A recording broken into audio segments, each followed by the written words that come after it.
Good morning and afternoon, everyone. My name is Aaron Gorell, and thank you for participating in today's 1143rd Justice Clearinghouse webinar, Empathetic Leadership, Building a Culture of Trust. Empathetic leadership is the key to building organizations that are productive, resilient, and cohesive. And during our webinar today, Catherine Manning is back with us to discuss why empathetic leadership is so important, and we'll talk about the practical steps we can take to build a culture of empathy through real shifts in our leadership, colleagues, and ourselves. Through commitment and dedication, we can build a culture of empathy for a stronger organization, more productive teams, and a more engaged and healthier workforce. Kate Manning is the president of Blackbird LLC, which provides training and consultation on issues of trauma and victimization. In her 15 years with the Department of Justice, Ms. Manning has served as a senior attorney advisor at the Executive Office for U.S. Attorneys, advising the department on its response to victims in cases involving terrorism, sexual assault, child exploitation, large-scale fraud, crimes in Indian country, and more. Ms. Manning has also worked as a counselor and advocate for battered women in the Family Violence and Sex Crimes Unit of the Philadelphia District Attorney's Office. And now briefly, before we begin, I'd like to share with you some information about Justice Clearinghouse. The Justice Clearinghouse is the only peer-to-peer multidisciplinary educational program for justice professionals that offers the instruction and skills necessary to achieve both individual and organizational transformation. Through our year-round virtual conference, our audience and members develop those crucial skills that are necessary to positively impact themselves and their communities. And while anyone can attend our live events, our paid members are able to access this content on their own schedule with over 1,100 hours of recorded sessions, and are also eligible to receive certificates of attendance that may be used when seeking continuing education credits. So if you're not presently a member, I would invite you to join today and support our work. Now, the last couple of things I'd like to address with everyone is some basic housekeeping items. First, this event is being recorded and the formal presentation is scheduled to last about 60 minutes. It will be available to members on the Justice Clearinghouse website. Second, given the number of people that we're expecting to attend this webinar, there is a possibility, although I think it is slight, that we'll start having technology issues. In the worst case scenario, we'll shut down the webinar, restart it, get Kate joined back in, and we would ask that you click on the same registration link or the same attendee link as before to join us. Now, this is a listen-only event, but you can type in any questions you have through the GoToWebinar toolbar, and we'll take as many of your questions as possible at the end of the formal presentation. And by the way, Kate's also going to be asking some open-ended questions, and you can respond to those questions through your toolbar. Now, we have incorporated a couple of polling questions into this webinar. You'll need to have access to your mouse to participate. I'm going to go ahead and launch the first poll, which is, how long have you been in your current role or profession in the criminal justice community? You can see our 4 options. And while you guys are selecting which applies to you, I did want to point out that in the handouts section of the toolbar, you'll find a PDF with information on an online course that we developed with Kate directly related to this webinar called Trauma in the Workplace. It's a phenomenal course. I'd encourage all of you to take a look at it. I'll go ahead and close down the poll. I'll share those results. 41% of you have more than 15 years, 23% 8 to 15 years, 15% 4 to 7 years, and 22% 0 to 3 years. Thank you so much. Now, after today's webinar, there will be a follow-up survey, and we ask that you complete it. Your feedback is shared with our presenters and helps shape everything we do here at Justice Clearinghouse. With that, I'll go ahead and turn the presentation over to our instructor for the day. Kate, it's all yours. Thanks so much, Aaron, and wonderful to see you all. I'm glad to see some friendly faces, folks I know in the audience, and really pleased to meet those of you who are new. I'm actually going to go on camera for just a second so you can lay eyes on me. Hello. I wanted to start off this presentation with a quick story. We're going to go in the Wayback Machine. I'm going to tell a story about something that happened many years ago.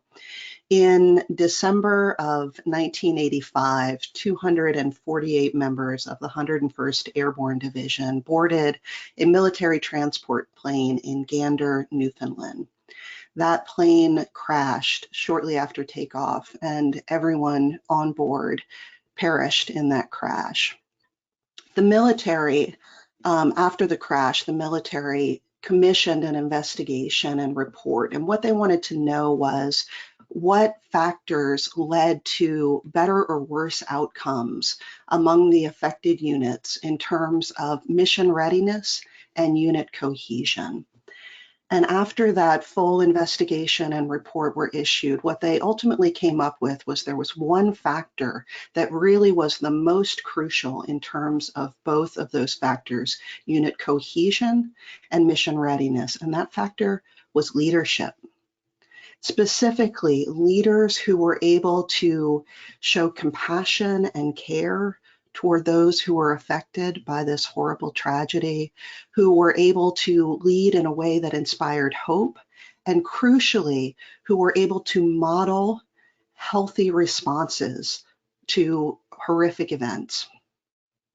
Now, 1985 was a very long time ago, but I would say that here in 2023, we have certainly had our share of tragedy as well.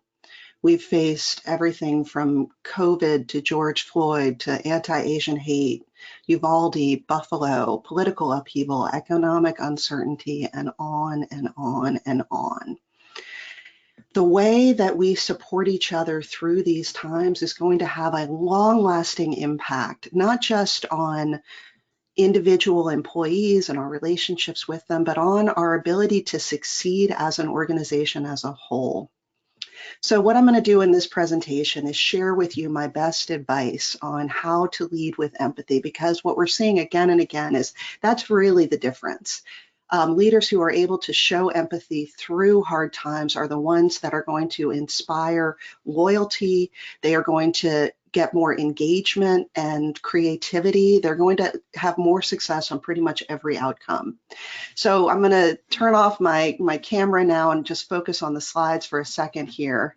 We're going to start off with some statistics. And the reason I start with that, I have to warn you, it's going to be a little bit doom and gloom here at the beginning, which I do not because I want to be depressing, but because I think it's really important for us to understand the reality of what we are facing right now. Because of all of this turmoil that we've faced here in the 2020s, we have seen skyrocketing rates of anxiety and depression.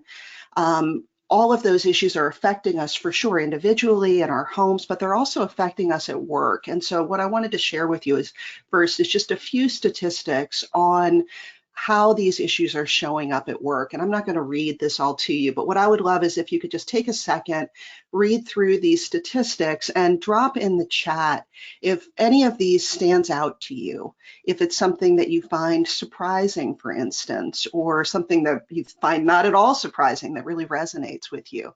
So just take a second, and I would love to see any comments in the chat there.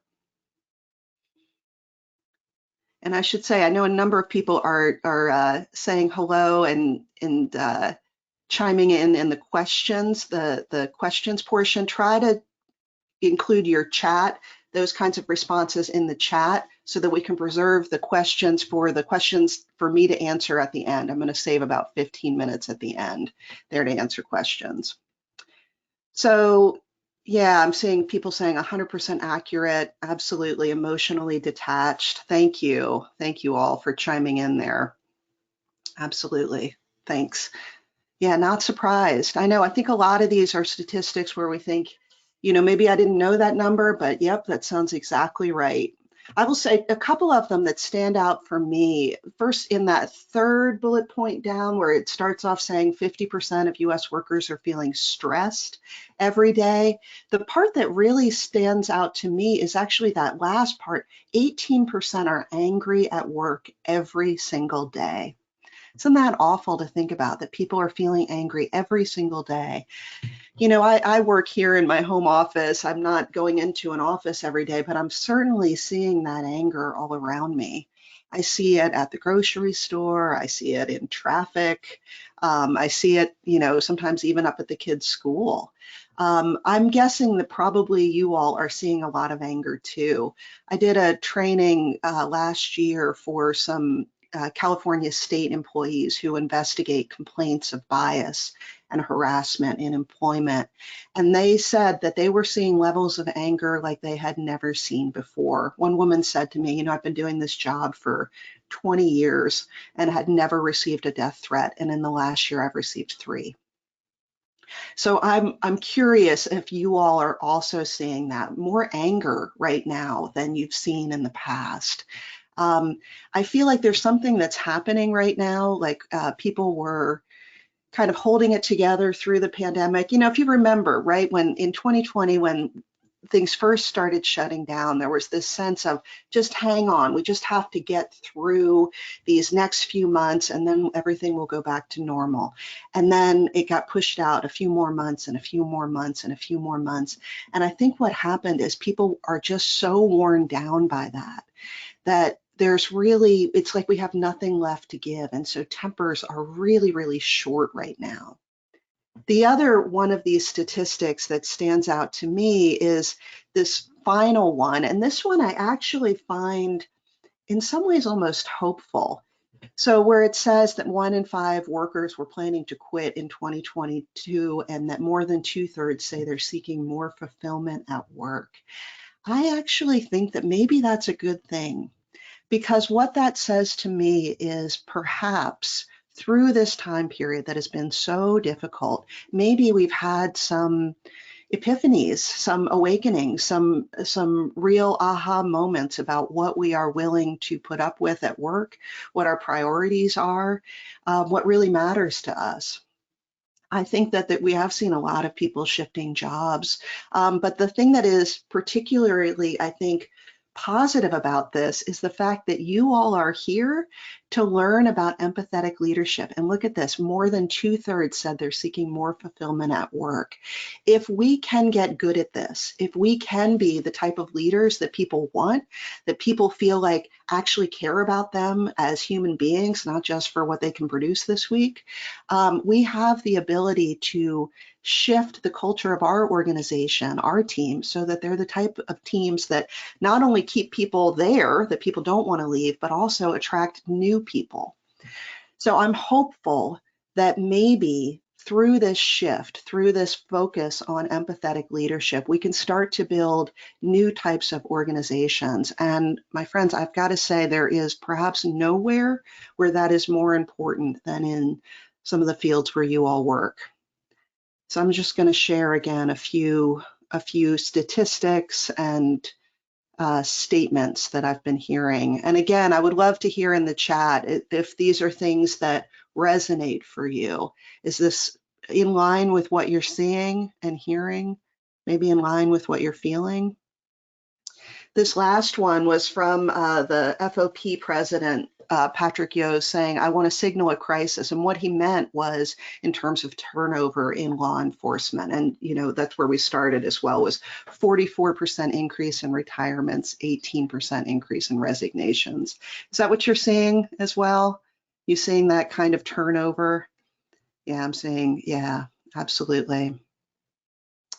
Boy, yeah, thank you. Thank you all for sharing these.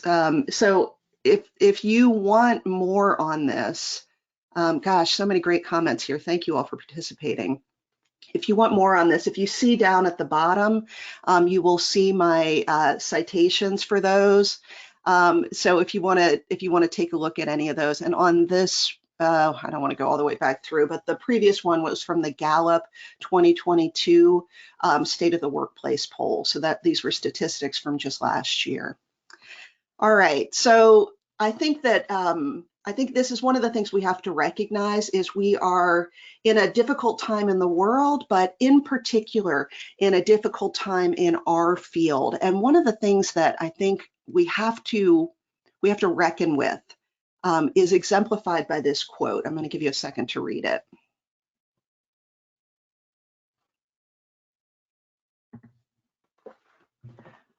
We are dealing with some really, really horrific things. day in and day out.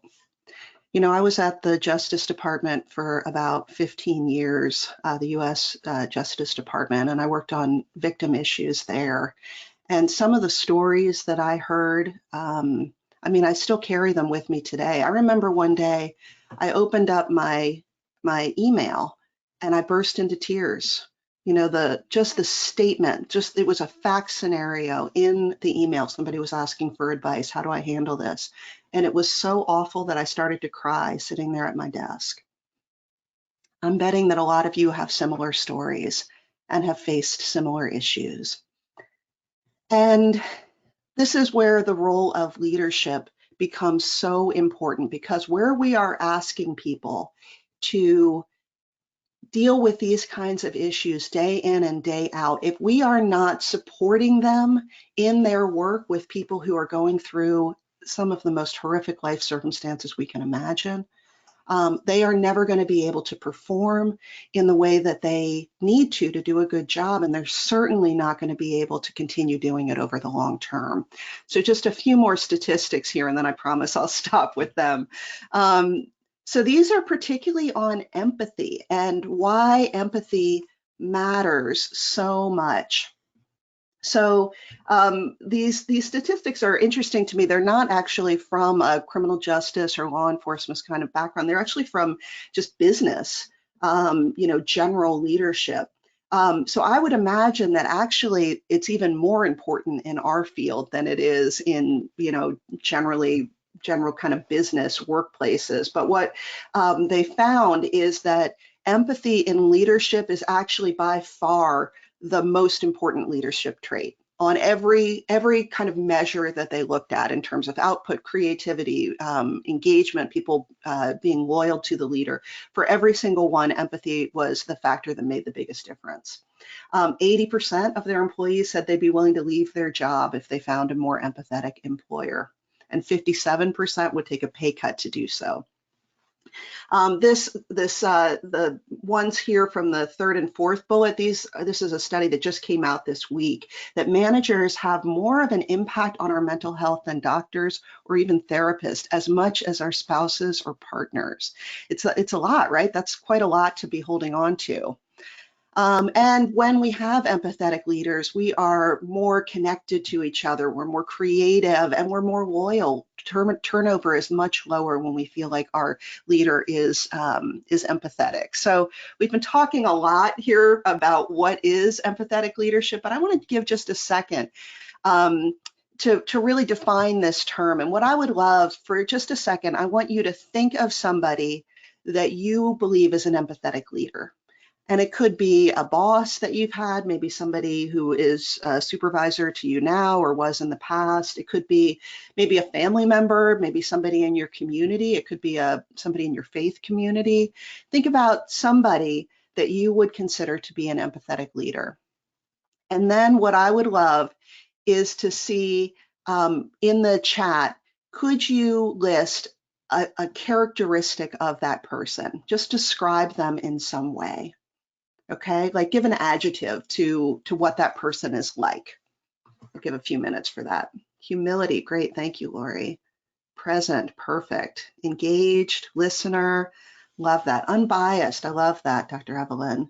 Patient, good listener, yeah, excellent. Open and welcoming, I love these. Self-aware, caring, consistent, really good one. Transparent, approachable, oh, these are excellent. Yeah, you all are doing it in the question part. I don't actually know where the chat is. Aaron, are they able to see the chat? Openness, humanity, compassion. So they're able to type in any questions to you, and we're able to respond to them. But chat is actually something that only the presenters have. Oh, okay. So they actually should be in the Q&A. Perfect. Good. Yep, exactly. Thank you for clarifying that. Yeah, respectful, helpful, compassionate, approachable. Jeremy, I love your current commander. Fantastic. Kind, patient, trusting. These are all excellent, you all. Fantastic. Oh, good. And Rana, too, your supervisor. Genuine. These are fantastic. And I've got to tell you that a lot of them are things we're going to be touching on. I'm going to just give you a quick definition. This is from my friend Rob Volpe. And what I love about it is it focuses on the idea that as a leader, what makes you an empathetic leader is understanding that you are interacting with actual human beings, right? These are not just tools to achieve some task. These are real human beings, and they have their own point of views, right? They have issues that they are dealing with that maybe we are not privy to. So we understand the humanity of the person in front of us, and we use that in our decision making, our communication, our collaboration, our problem solving, and other skills. So we're making sure that we both understand the humanity of the people we're interacting with, and we are taking that into consideration in our actions. Now, one thing I want to point out about this, nowhere in this definition, and actually nowhere in any of your answers, your incredible answers, is a job title. Nowhere does it say an empathetic leader is somebody who has the role of director, right? Commander, chief. An empathetic leader can be anybody, because the reality is we all lead from where we sit by the ways that we show up in the world and for each other. I'm sure many of you can think of somebody who may not have been a supervisor or somebody who was very high up in the organization, and yet had an outsized impact on the culture of the organization. Maybe it was the mailroom guy who, as he walked around, smiled at everybody and just made everybody feel good. There used to be a guy like that at a place I worked. I certainly have known many, many victim advocates who really were just the life and soul of their office, even though they didn't have the word director after their name. So I just want to emphasize that for all of you, that empathetic leadership is all of our responsibility, not just people who are in a role where they are managing others. All right, so what I'm going to do now is talk a little bit about why empathetic leadership is so important. And for that, I'm going to go through pretty quickly a little bit of an overview of a few psychological terms that I think are particularly relevant to why empathetic leadership is so important, especially right now. And for that, I'm going to talk about institutional betrayal and psychological safety. So first off, institutional betrayal. I don't know if any of you have heard of that. You can, again, drop that in the Q&A if you've heard of that before or if you haven't. Institutional betrayal is a psychological concept that comes out of the work of Dr. Jennifer Freyd. That's F-R-E-Y-D. She is a psychologist at the University of Oregon. The way that this concept was explained to me was with a series of hypotheticals. So that's how I'm going to explain it to you as well. I find it to be the easiest way to understand it. So first, I want you to imagine a child who's been abused by a parent. Now, there might be physical injury from the abuse, like bruising, for instance, but then on top of that, there will be a psychological injury from the fact that the child was injured by someone that he looked to for support and protection. Now, that physical injury, is more likely to end more quickly than the psychological one, right? So the psychological injury will last far longer than that physical one. Long after those bruises have faded, that psychological injury will remain. Next, I want you to imagine a college student who is sexually assaulted on campus, and she goes to her campus Title IX coordinator for support and to report this incident. And instead of being supportive, the Title IX coordinator maybe minimizes what she went through or implies that it was her fault. Now, there will be an underlying injury from the assault, but now on top of that, we have a second injury on top of the first, because this institution that she went to for support and protection has instead created this second injury. They have betrayed her trust. And so that institutional betrayal is a second injury. And that second injury can, as Dr. Freyd's research has shown, can actually last longer than the underlying injury. So even after the person has maybe been able to recover from the underlying injury, that institutional betrayal can continue to cause harm for that individual. So this is particularly important for people who are involved in organizations where, for instance, there is a very tight sense of identity and camaraderie within the institution. for instance, those in the military.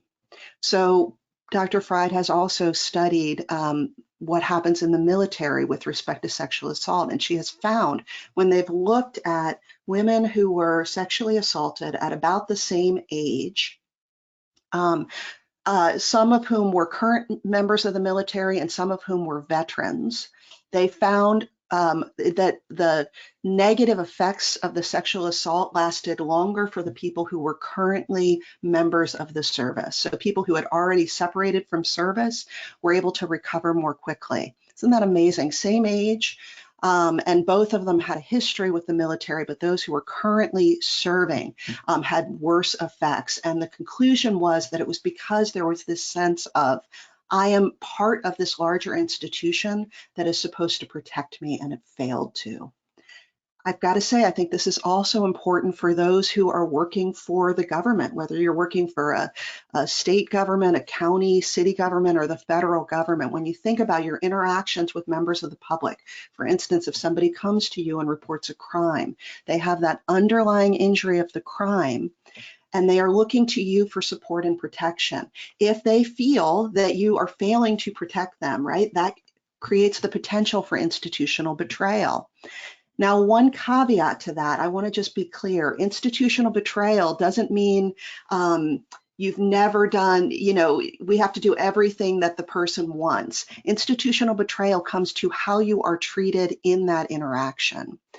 And so let's bring it back to an individual workplace. Imagine that you are experiencing bias in the workplace and you go to your supervisor to report that bias, and they are minimizing, they imply it's your fault, that you're making it up, that you have some ulterior motive. That can be a second injury on top of the first. And again, you now have both that injury from the bias, but a second injury on top because of the institution's response. If instead the supervisor says, thank you so much for reporting this to me. Let me explain to you how these complaints are handled. And then they conduct a full and fair investigation. I'm sure those of you who are prosecutors have seen this before. More important than the outcome is the way that you are treated through the process. So if you are treated with fairness throughout and understanding and clarity, that's the way to avoid institutional betrayal. It's when we are failing to live up to what we have promised that we are in danger of creating institutional betrayal. All right, so that was one side of the coin, institutional betrayal. What I want to do is give the flip side, and this is kind of the more positive. Psychological safety. This is a term that is known a little bit more, and it's a term that I first came across a few years ago when I was reading about a study that Google did. So Google wanted to find out what made for successful teams, and I think what they were hoping for is just a formula that said, okay, you need one engineer, one good manager, one good communicator, one, and that's what they wanted, was just give us the recipe and then we'll just rinse and repeat going forward. They didn't find that. They looked at hundreds and hundreds of different teams, and teams that were made up in all sorts of different ways. So they looked at teams where everybody had a similar background and everybody had a different background. They looked at teams that were all men and all women. They looked at teams where there was one strong leader, no strong leaders, a lot of strong leaders. And they couldn't find any through line that explained why some teams were more successful than others until they hit upon this idea of psychological safety. Psychological safety is the sense that within this team, it is okay to admit that I don't know the answer, or that I think I made a mistake, or that I'm having a hard time right now. And teams where there is psychological safety outperformed on every single measure they looked at. They outperformed all other teams. And that has continued to be the case as this study has been repeated. So psychological safety is really, really key in terms of success on a team, engagement, productivity, creativity, even ethical behavior. All of it is enhanced by psychological safety. Now, here's the thing that I also find really, really fascinating. The fastest way to build psychological safety on a team is to support one another through a difficult time. Isn't that amazing? You know, in the study I read that Google did, they talked about a manager who was fairly new on the team, and the team was not really gelling. Things were not going well. People didn't really trust each other. And then they did this offsite, and he, at the offsite, was very open about his background, his concerns. And one of the things he was open with them about is that he had recently received a cancer diagnosis. When he opened up about that, it caused other team members to open up about some of their own challenges. And through that conversation, they really learned how to trust each other. And that team was able to really gel and go through numerous challenges afterward because they had built up this bedrock trust. And I imagine this makes intuitive sense to you. If you think back on a time in your own life where you were struggling, maybe you had suffered some kind of setback, maybe you lost something that was really important to you, maybe you lost someone who was really important to you, and you were in one of those times where you thought, I don't know how I'm going to make it through this week. Maybe I don't know how I'm going to make it through this night. And now think about the people who were there for you then. Okay, just in your head, just picture who you were able to count on in that moment.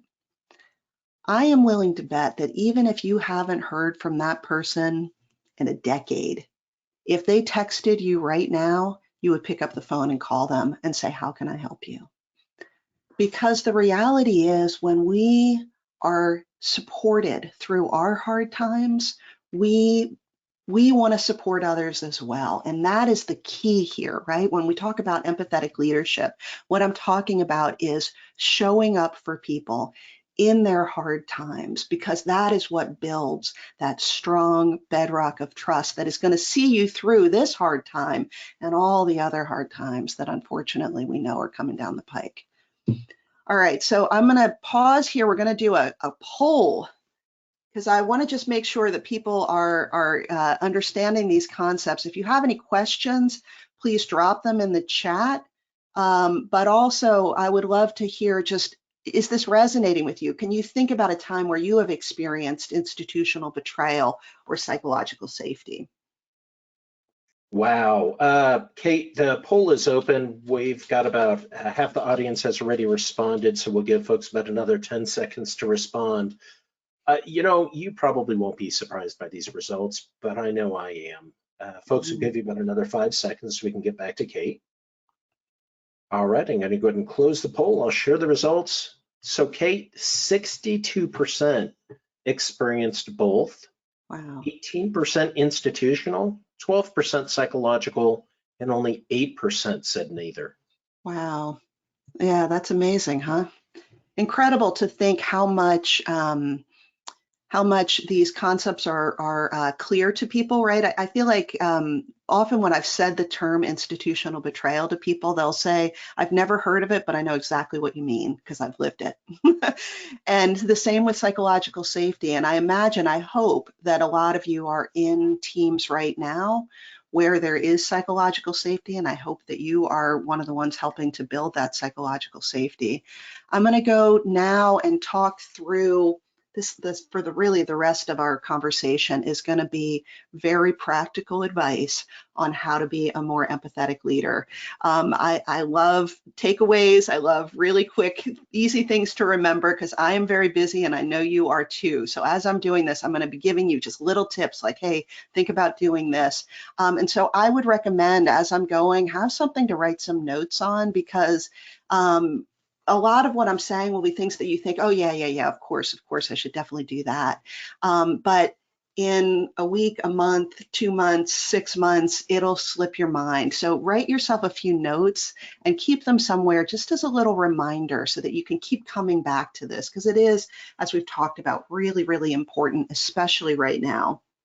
So when I think about what makes an empathetic leader, I really think about it in terms of the people that we are interacting with.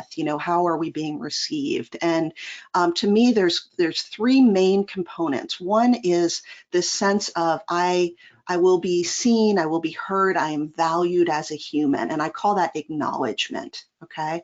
The second one is I can get help when I need it. You know, if I am struggling, I know that you are a person who can help me, who will try to help me, and I call that one support. And then the third one is I know that I will be treated fairly here, right? So this idea that the things that you are saying are not just, you know, you're not just paper thin, they're not just things you're saying to make me feel good. I know that I can trust you. And that's really the third component. So I'm going to walk through each of these. And again, within each of these three categories, I'm going to flesh them out a little bit and give you some practical advice on how to make that real in your teams. And then again, remember, we'll save some time for Q&A at the end. So, so please drop questions in the chat right now, and also feel free to hold on to them for the end too. I will also at the end give you some ways to contact me in case there's anything that comes up that you maybe don't want to ask in front of everybody. All right, so let's start off with acknowledgement. And again, that's the sense of I will be heard. Now, I think probably everybody on this call thinks, oh yeah, listening is important and I know how to listen. Yeah, I'm good at listening. But the reality is most of us are nowhere near as good at listening as we think we are. When we talk about listening, what I mean is active listening. So that's not just allowing the person to speak, it's creating the circumstances where the person feels comfortable opening up. And so there's a few things we can do for that. One is ask open-ended questions, reflect back, make sure we're paying attention to them, you know, actually give eye contact. And then also acknowledge. Acknowledge means letting them know you heard them by saying something like, thanks for letting me know that. I'm sorry for everything you're going through. Now, here's the thing. You know, I know the majority of you have been in your roles for a long time, and I know that in that time you have built up some incredible skills that make you very, very valuable in your workplaces. But I guess, that there is one thing that you have gotten worse at the more senior that you are, and that is listening. And here's why. How do you get more senior? You get more senior by being really good at your job. And often you get more senior by being really good at solving problems, by being able to identify this is an issue and come up with a solution to it very, very quickly. When you are the person who can do that, I mean, your supervisor loves you, right? I mean, those are the things that lead to, you know, awards and promotions and raises and all that great stuff. And so over time, we learn what makes me valuable is that I can solve problems, and we start to do it instinctively. And so somebody will come to you and start to share something with you. You know, maybe they're saying, my wife is sick, right? They come to you and they say, I've just gotten a diagnosis that my wife is sick. Now, in your supervisor, your managerial, your senior leader kind of role, you are instantly starting to think about problem solving and reframing, right? So here's who you need to talk to. I'm sure it's all going to work out for the best. We're going to make sure that you have all the time you need. All of those things may be good. You know, maybe those are great things for down the line, but in that first moment, that's not what they need to hear. What they need to hear first is, I'm so sorry. I'm so sorry. And then the next thing to say is, how can I help? So don't leap. This is my caution to you, particularly again, for those of you who are more senior, do not leap to problem solving. Give it a minute, listen, and then ask, how can I help? And then listen to that as well. I will tell you, I know Erin mentioned, if you go down to the handouts, there is a little link. I did a whole training on how to respond to these kinds of conversations when somebody comes to you at work and they're struggling. So I did a whole long training on that. And if you are interested in working on these issues, you'll see the handout there. You can click through and learn more about that there. Okay, so that's the first thing, get better at listening, making sure that we are actually listening. But the other thing is making sure that we're not only listening to the people who come to us, we are actually checking in on the people around us. There was an interesting study that they did that Human did. They're a great organization that does a lot of studies about workplaces, and they found that psychological safety is highest for employees who check in with their manager at least once a week, but that only 29% of them did check in with their manager every week. I'm curious, I would love to see in the chat if you are checking in with your manager or with your team members at least once a week. I'm going to give you just a little bit of advice on how to do this. One, I say make a list, and you may think that's kind of silly if you think there's only 4 of them. I'm pretty sure I can keep track of them, Kate. But here's why I say you should make a list. There are, I am sure, some members of your team that you get along with better than others, and this could be because you have a similar background, or they're funny, or any number of reasons, right? There are people that you just connect with a little bit better. I am willing to bet that you check in with them more than with other team members. And so you make the list because it keeps you honest. The reality is that the people that you don't connect with quite as much are probably the ones that other people are not connecting with quite as much either. And they might be the ones most in need of that check-in. So that's why I say make a list. Put it on your calendar. I've got to say, I'm a queen of calendars, and I know that not everybody is. So I want to make sure that I'm not being unfair about this, but I do find it easier if you do something to make sure that you are actually doing this. So maybe you say, okay, I'm going to spend Friday afternoons are going to be my check-in time, or every day after lunch, I'm going to do a quick email and check in on people. Just think about, is there some way that you can keep yourself honest and make sure you're doing it? In terms of how to do it, make sure that it's not only work related. That's really all I want to say on that. Ask about things in their lives. If you know they're really into football or mysteries, like I'm really into British mysteries. I'm always happy to talk about books. So ask about something that they're interested in. Show that you care about them beyond what they are doing at work. Getting away gracefully, I have 2 pieces of advice on this. One is, this is that situation where you really didn't intend to have a whole long conversation about last Sunday's football game. You really just wanted to do a quick check-in, and the person keeps going on and on and on. Sometimes that happens, right? So 2 pieces of advice on that. One is interrupt yourself, not them. So maybe they're talking on and on about the football game, and you say, man, that must have been such a, oh my gosh, I just realized what time it is. I've got to go, but it was really nice talking with you. Okay, so that's piece of advice number 1, interrupt yourself, not them. The second one is have an easy exit line. And this is something I learned from my former boss at DOJ. His exit line was, keep up the good work. And so I would be chatting with him, and then he would say, well, keep up the good work, Kate. And I would be like, oh, I guess the conversation is over now.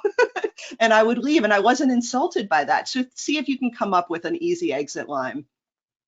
And then the final thing is, know that there are sometimes going to be conversations where what you need is more than a quick check-in. If you start to have the quick check-in and you're thinking this is going to be a 10-minute conversation, and then I've got a report to get out, a meeting to go to or something, but somebody brings up something really heavy, it may be worthwhile to push back that meeting, to let the report linger for a little bit longer, because the reality is when there's somebody who has come to you and they're dealing with something really difficult, that is going to mean more than all of the other things on our to-do list. So be willing in those moments to put aside your daily checklist and really focus on the person in front of you. All right, the next one is express gratitude. Another study that was fascinating to me found that people are less likely to express gratitude at work than anywhere else in their lives. Isn't that interesting? When I think about all the things that we do for each other at work all day long, 60% of people said they never express gratitude at work, like they just never say thank you. I found that so appalling, and so this is why I'm doing another poll here. I would love to see, how often are you getting thanked? How often does your supervisor thank you? Is it something that's happening commonly?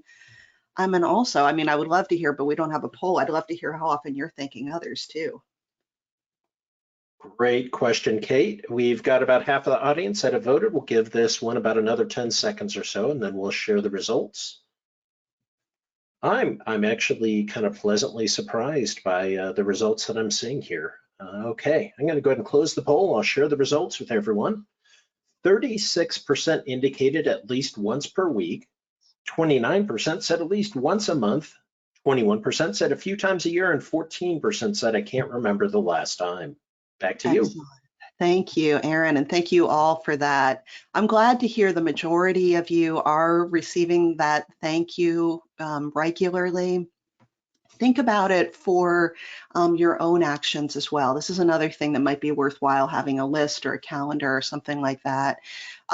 When we express gratitude to others, it's incredible the impact it can have. I actually heard an interview with Indra Nooyi, who used to be the CEO of Pepsi, the Pepsi company. And she said one of the best things she ever did as a manager is when she became the CEO, she wrote thank you notes at the end of the year. She wrote a thank you note for each of her 200 top managers, but she didn't write it to them. She wrote it to their parents. And in the thank you note, she talked in real specific detail about why she was so grateful for this person's efforts within the company. She said there were people who were making copies of it and handing them out to all the neighbors. This is my son, the CEO of Pepsi really values him. People had it framed. She said it was the most impactful thing she had ever done. And think about that. I mean, even if you just did it once a year as an end of the year thank you note, think about how much impact that can have on people. And also, frankly, it has an impact on us as well. When people express gratitude, it helps us shift our mindset. We focus on the things that we're grateful for, the really good things in our lives. I actually have a practice where if I'm having one of those days where I just feel so sorry for myself, like everything's awful, poor me, I force myself to write a thank you note to somebody, because it makes me focus on, you know what, I actually have a whole lot of blessings in my life, so much to be thankful for, and it really gives me a lift too. All right, the elephant in the room. What I mean by that is sometimes there is something going on in the world or in our community or in our team that is really, really difficult and that nobody wants to talk about because they're scared to. I will tell you that those kinds of conversations can be difficult, but also if you're not willing to have them, they can really poison your team. So I don't know if I can share this in the Q&A. I'm gonna try to share with you. I wrote a whole article on this. Maybe Aaron, if people can't see what I'm typing, will you put it in the Q&A for them? I wrote a whole article on how to do this well, but it's really important, I think, first and foremost, that we be brave enough to have those conversations. So, for instance, I actually taught a class the day after the Uvalde shooting, and I thought, I don't know how I'm going to do this. I could barely hold it together, and I thought, maybe if I just really stick to my outline and really power through, I can get through this without crying. And then I thought, that's not the way I want to show up in this space right now. So instead, I started off by saying, this horrible thing happened yesterday, and I wanted to give a little bit of space for people to talk about it. We'll spend about 15 minutes. If you don't want to participate, you don't have to. Feel free to just come back in 15 minutes. We were remote at the time. So just come back. You can turn off your camera. You can share what you want to or not. And then, so all of that was welcome. Setting the idea, this is what we're talking about, then the ground rules of what we're going to talk about. You don't have to have your camera on. It's going to be up about 15 minutes. And then if you are the one leading the discussion, you have to go first. And with that, it's modeling vulnerability, showing that it's okay to talk about the hard things. So what I said was, this was the truth. I said, yesterday I was scrolling through Twitter and I saw the images of those beautiful children and I sank to my knees and I started to sob. And then I asked a question. I said, I'm sure that a lot of you have also had your own emotional responses, and I just wanted to create some room for that. So does anybody want to talk about how they're feeling today? So open-ended question. And then every person who speaks gets acknowledged. So one person might say, I've just turned it off. I can't watch it at all. Yeah, I totally hear that. I get that. Another person might say, it's all I can think about. Yeah, that makes sense to me too. I will tell you, I try to do that even in the Q&A here. I'm trying to acknowledge. There's so many, because there's so many of you and you're doing such a great job participating. But I try as much as possible, even in trainings, to acknowledge everything that everybody is saying. And then finally, you want to make sure you end the conversation well. So thank everybody for participating, for sharing their thoughts, and then you can transition. So if you want more on that, I did share that article. Hopefully you're able to read it. But remember, the key here is be willing to have those hard conversations, because if there is something going on in the world, if a quarter of the team has left in the last year and nobody is talking about that, there's clearly a problem. We have to create avenues for people to discuss the things that are actually going on. All right, I'm going to move on to the next pillar of empathetic leadership, and that's support. And remember, that's the idea that when I am struggling, I can get help.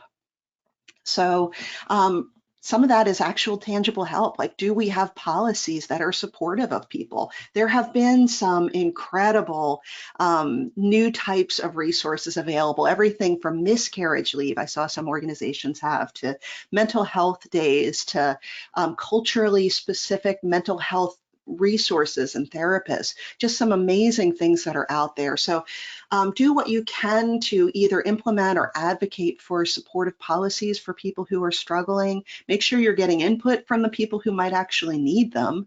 And then make sure that we are talking about them widely. If you, for instance, have a really great policy on leave for people who are experiencing domestic violence in their intimate relationship, right? You have this great policy, but nobody knows it's out there. It's not really doing much good. So make sure that you are talking about those widely, because you never know who might need them. The other thing it's important to remember is one of the ways that we can support people is by being transparent with them, by actually explaining to them what's going on. This is something I saw again and again with crime victims. Everybody craved information. And certainly, I'm sure many of you have seen this through COVID. There's so many questions like, when is opening going to happen? Is everybody coming in? How is this all going to work? How's testing going to work? All of that stuff. People crave information, particularly in times of upheaval. So doing everything we can to communicate clearly, short, clear sentences, and repeatedly, over and over and over again. You may think that you have done it ad nauseum, but you really have not. This is something I will say as a parent, I learned how to be a better manager because I was a mom. I have 3 kids, and I realized that even if I had all 3 of them in front of me and I had to explain something, I had to do it 3 times, because one of them was going to be paying attention, but one was going to be zoning out and the other was going to be trying to annoy his brother, right? So one of the things I realized was I had always thought, like, well, I explained it in staff meeting, so they all know it now. They really don't. You have to say it again and again and again. All right, and then the final thing is recognize burnout. So this is one of those areas. Let me just tell you a quick story. When I was at the Justice Department, there was a man I worked with who was a prosecutor of child exploitation cases, and he was a phenomenal prosecutor. He was great in the courtroom. He was great with the victims and their families. He and I worked together on a project for a couple of years, and I really liked him. He was, hardworking, pleasant, polite. He was smart. He was a nice guy, just great. And then the project ended and a few years went by, and then we came together again on a new project. And this time he was like a different person. He was suddenly so much more sarcastic and bitter. He would fly off the handle over things that really just didn't seem like that big a deal, just like the normal, roadblocks you hit in any project would just kind of send him reeling. I mean, he was always polite to me, let me be clear, but he just really seemed to have such a shorter temper, and I was so surprised. And finally, I realized he was suffering from burnout, that he was really experiencing compassion fatigue from all of those years working on those really difficult cases. Now, I know this picture is kind of a silly one, but the reality is that compassion fatigue and secondary trauma, they are not silly, and they can creep up on us slowly over time. With this colleague, I don't know that I would have recognized what he was struggling with if I had been working with him every day. I think I only noticed it because it had been a few years since I had seen him. So I think it's especially important that we are not just watching these signs in ourselves, but also trying to make sure that we are noticing it in each other. Just check in with people. You know, hey, I noticed you seemed a little off in that meeting. Is everything okay? I just wanted to check in. Do you want to grab lunch? Would you like to get a cup of coffee? How are things going? You never know the difference just that one statement can make. And then the final one is trust. And again, this is the idea that I can trust what you say, and that you actually mean it and are going to carry through. So some of those are things like, are you being clear and consistent? Are the rules the same for everybody on this team, or do some people get different rules than others? Are the rules that are written down the actual rules? If we want to build trust, we have to be consistent in how we are applying the rules.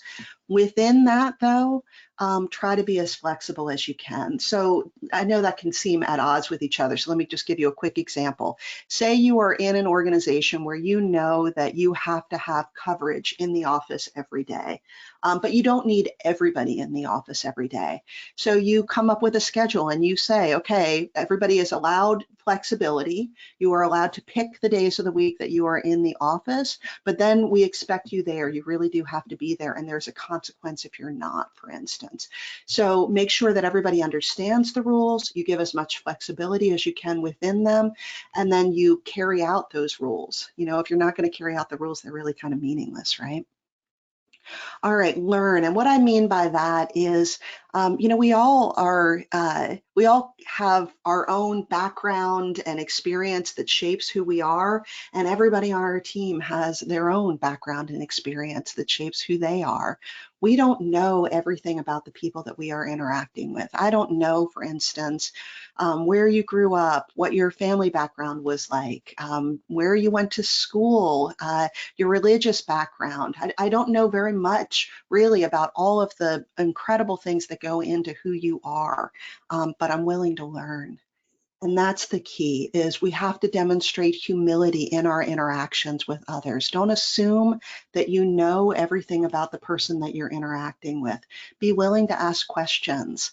I used to work with a woman who was of a religion where they didn't celebrate holidays. And I struggled for far longer than I should have with how do I handle this issue that at the end of the year, I usually give presents to people.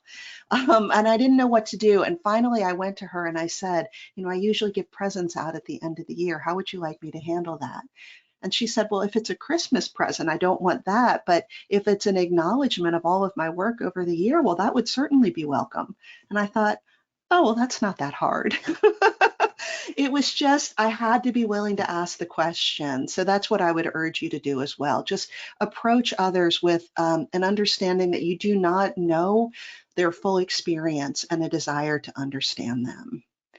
And then finally, walk the walk. And what I mean by that is be willing to model self-care and vulnerability. You know, it is one thing, for instance, to say, we have a phenomenal employee assistance program. They offer counseling. It's free, it's confidential. They're really, really great, and I suggest you check them out if you need them. It is another thing to say, we have a phenomenal EAP program here. They offer counseling. It's free, it's confidential. They were amazing for me when I really needed help, and I would advise you go check them out if you need help as well. When we show that it really is okay to get help, when we model that we ourselves need help sometimes, that we need to exercise better boundaries, that we're struggling with some issues that, you know, we're not really sure how to figure out, we demonstrate to people that it's okay for them as well to be struggling and to ask for help. All right, my friends. Got it in just under the wire. We've got a minute left of the main presentation, but 15 minutes for Q&A. So I'm going to pause here. These are all the different ways to stay in touch with me. The top one there in particular, I want to point out is my email. So if there's anything that I covered today that brought up some question for you or something you're struggling with, please do not hesitate to get in touch. I love talking about these issues, so please feel free to email me there. You see my website and all the socials. And then finally, I do these texts on Thursdays. Every Thursday at around noon Eastern, I send out a text message, and it's about empathy, resilience, about leadership. I would love if you would join it. If you're into it, you can just text the word Blackbird to that number or scan that QR code. I should say the reason it's the word Blackbird is because that's my company name. And the reason Blackbird is my company name is because of that old Beatles song, you know, Blackbird singing in the dead of night. And what I particularly love about that song is that line, take these broken wings and learn to fly. What I love about it is that acknowledgement that when we go through a hard time, it changes us. We're not the same afterward as we were before, but we can still do incredible things. And that's really my hope for all of you. I know that I can't protect you from hard times. I know that you are struggling with things that I can't even conceive of, but I hope that through that, you know that you're not alone, and that you have people around you who are supporting you, and that you're helping to take care of some others as well. So I'm going to stop there and open up for Q&A. Kate, what a phenomenal presentation. I'm already getting tons of messages streaming in. Thank you for a phenomenal, a clear presentation. I've got to say, I think everyone's going to be taking at least one thing away with them. Folks, we've received a number of questions. If we don't get to your question, feel free to reach out to Kate. You can see her contact information on the screen right now. And I also wanted to let you know that Kate is going to be back with us on May 23rd to talk about trauma-informed leadership, lessons for criminal justice professionals. So if that sounds like a webinar you'd like to join us for, go to the Justice Clearinghouse website. From the menu bar, select webinar schedule, and you'll find that event on May 23rd. All right, Kate, if you're ready, I'd love to see how many questions we can get through here. Absolutely. Perfect. Well, our first question is going to come all the way from Portugal. João is asking, do you think desocialization of so many people through social media might be the negative factor on mental health? Wow, that's such a great question. You know, I will say that, first of all, I should say I haven't looked at the research on that, and I know that there are lots of people who are doing incredible research on that, and so I don't want to give a definitive answer on it, because I know that there are some really incredible takes on that. I do think that there are real challenges with social media, and in particular social media where people can be sort of anonymized. It seems to create environments where people don't recognize the humanity of the people that they're interacting with. I also will say, though, that I don't know how I would have made it through the pandemic without social media. I'm very fortunate. I have family here in the home with me, but there were lots of people that I was not able to see for years, people very, very close to me. And if it were not for social media, I don't know that I would have been able to maintain those ties. So I think it's important that we recognize both the benefits and the risks of social media, and we are really thoughtful about how we are engaging with it and keeping an eye on our own mental health, because, I can tell you this is what I do with regard to social media, but I don't know that it would help others. I think it's very, very unique what is healthy for each individual in terms of social media, and I think we just have to really prioritize taking care of ourselves in our use of social media. So thank you so much, and thanks so much for joining from Portugal. Gosh, I would love to go to Portugal. It's on my bucket list. Me too. Me too. Absolutely. Okay, I love this next question. How can we show more empathy and connectedness if we're introverts and just aren't as talkative? Or do we just need to learn to talk more? Oh, this is great. I'm an introvert too. I love it. So I believe that introverts are not people who don't like connecting to others. We do like connecting to others. It's just that we also have to recharge. And so that's the way that I have kind of balanced it. You know, I do a whole other session that is specifically on self-care, another training session. And one of the things I talk about is having a daily reset. I think it is particularly important for people who are introverted and maybe in professions or you know, families, for instance, where there's a lot of communication. We have to learn how to protect our own energy, and that might mean being very, very clear with people about, you know what, I'm gonna go take a break for a little bit. For instance, after this session, I love talking with all of you, but after this session, I'm gonna go lie down upstairs in a darkened room for about 30 minutes. And that I know I just have to do that to recharge. And that allows me then later when my kids get home from school, I'm able to really be present with them in a way that is authentic and real. And I'm thrilled about seeing them. I think the key is just recognizing, you know, again, we're all individuals. We need different things. And there's nothing wrong with being introverted. And we are still able to connect with people. And one of the things I really love about introverts is I find we are often really, really good listeners. We observe things that sometimes people who are more extroverted don't observe. And so it makes it sometimes even easier to provide really helpful, empathetic support and leadership when you are an introvert. So thank you for that great question. Fantastic. Okay. Next question is from Ron. Ron wanted to know, can the idea of institutional betrayal become endemic in an organization even after a change in leadership? Yeah, gosh, I love that question, Ron. I will tell you that you know, so I mentioned Dr. Jennifer Fried is the one who is doing this research. And I believe that one of the things she is starting to look into now is this question of um, can you rectify an institutional betrayal? So if you know that something has happened that has betrayed trust of an individual or sometimes really of an entire team or organization, are there things that you can do to mitigate that later on? And as far as I know, she doesn't have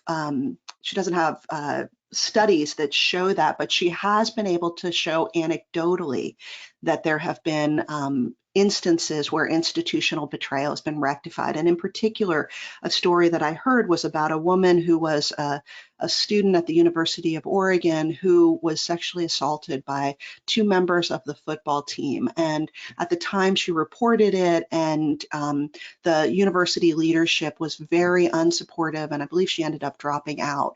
She is now a public speaker who speaks nationally about this issue of sexual assault on college campuses and in football more generally. The University of Oregon, and this, you know, this was in recent years, but I think at least 15 years after her experience in college, the president of the university reached out to her and apologized for what happened to her then. He was not the same president who was there at the time, but he reached out and he issued a personal apology to her, invited her to come and meet with leadership and with the football team. She spoke at the campus, and she has said that that made a big impact on her in terms of her healing. And so, Ron, what I love about that is that idea that, you know, there can be horrible things that happened, but it doesn't mean all is lost. There are things that we can do afterward that may be able to mitigate that institutional betrayal. So yeah, thanks for that question. I love that issue. Wonderful. All right, Kate. So we have a number of folks from the different military services. I think pretty much all of them are represented that are joining our webinars. Jennifer is wanting to know, can you share where they might be able to find out more information about sexual assault in the military? Oh gosh. So I know there are tremendous resources on sexual assault in the military. I personally have done some training around that issue through NOVA, the National Organization of Victim Assistance. And gosh, I wouldn't even want to tell you where to go because I know that each branch has specific offices related to it. Are there folks in the audience? Are people allowed to answer questions from the audience? Yeah, Aaron? actually, Andrea just shared that they can go on the DoD website. They posted the report on there. Perfect. Thank you. Thank you so much. Yes, excellent. Thank you for answering that. Outstanding. Okay, next question is, let me see here. I like this question. It's kind of the other side of the scale, but a really important question. Jeannie is asking, do you have any advice for being too empathetic and not holding people accountable in the long term?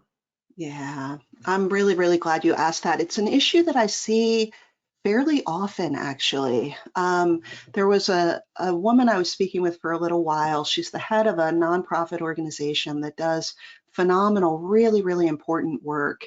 And over the pandemic, one of her top leaders basically just stopped coming to work. And she let this go on for months. And without, she would kind of check in with the woman and say, how are things? Are everything okay?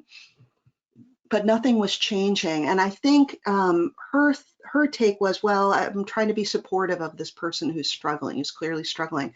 But the reality is that all of the other team members are having to pick up the slack for that person who's not doing what they have to do, right? And so it's not really empathetic. That's not really empathetic leadership. Check in with the person, absolutely. Provide support for sure.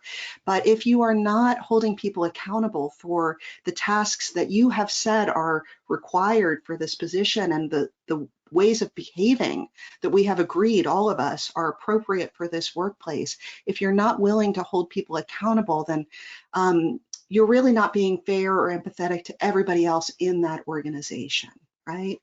It is hard. I know it's hard. That they can be really, really uncomfortable conversations, but I think that clarity from the beginning about the expectations, and then having as much flexibility as you can. Like you can say, I'm willing to be flexible in these ways. This is how I can be flexible, but we have a mission that we have to meet, and there are things we cannot bend on.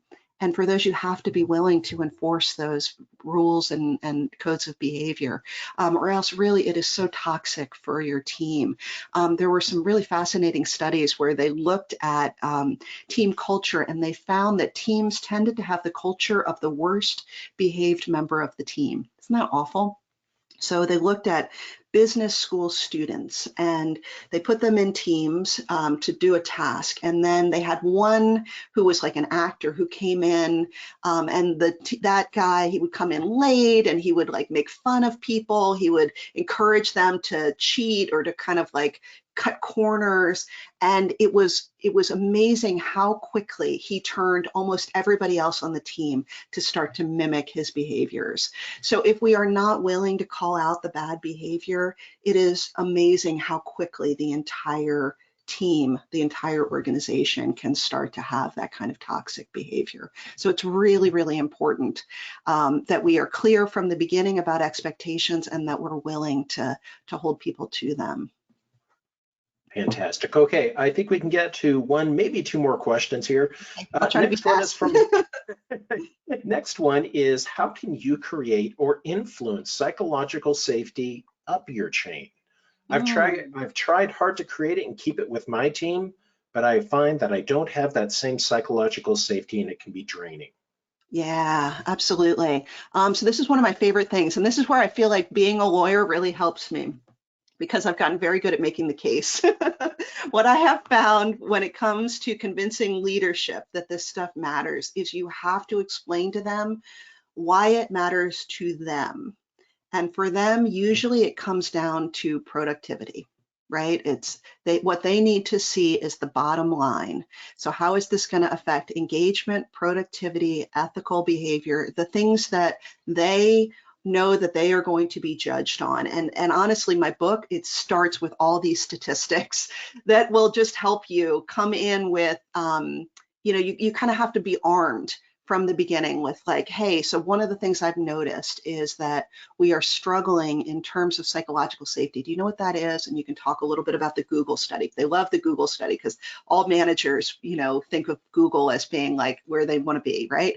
In terms of like really good leadership. So start with the Google study and explain what psychological safety is, and then talk about what a difference it makes in terms of teams being able to be successful on every measure. If you just Google, I wish I had the site for you, but if you just Google, Google studies psychological safety, there's an article that the New York Times did a few years ago that walks through it, and you can share that with your management.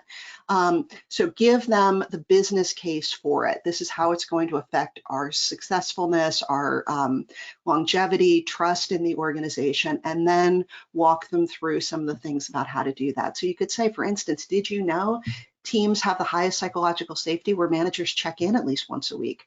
You know, is that something you feel like you could do? So give them first the business case, get their buy-in, and then the practical tips would be my advice. Kate, I can't thank you enough for a phenomenal presentation. And again, I know that so many of I think we had about 850 people or 850 sign-ins for your webinar. I know that they'll agree. Any closing comments you'd like to share before we shut down for this morning? You know what? I'm not even going to do it. I'm going to rely on the incredible Maya Angelou for closing comments, because she always says it better than me.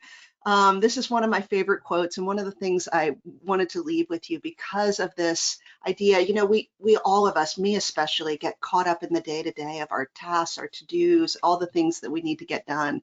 What I would urge you to do and leave you with is this idea that the most important thing we might do in a day is not on that to-do list. It's in an interaction with somebody who really needs us. So I hope that you're able to show up for people in those moments and also to show up for yourselves. And I'm so grateful that you spent this time with me. Thank you. Likewise. Folks, a lot of references, a lot of books, lots of links shared during the webinar today. We're going to consolidate all of those on the resource page. We'll send you a link to that resource page tomorrow. Members will be able to access the recording and so on and so forth, but everyone will be able to access those links. With that, this concludes this morning's Justice Clearinghouse webinar. Thank you everyone so much for taking the time to be here today. Please stay safe and have a great rest of your week. Bye now.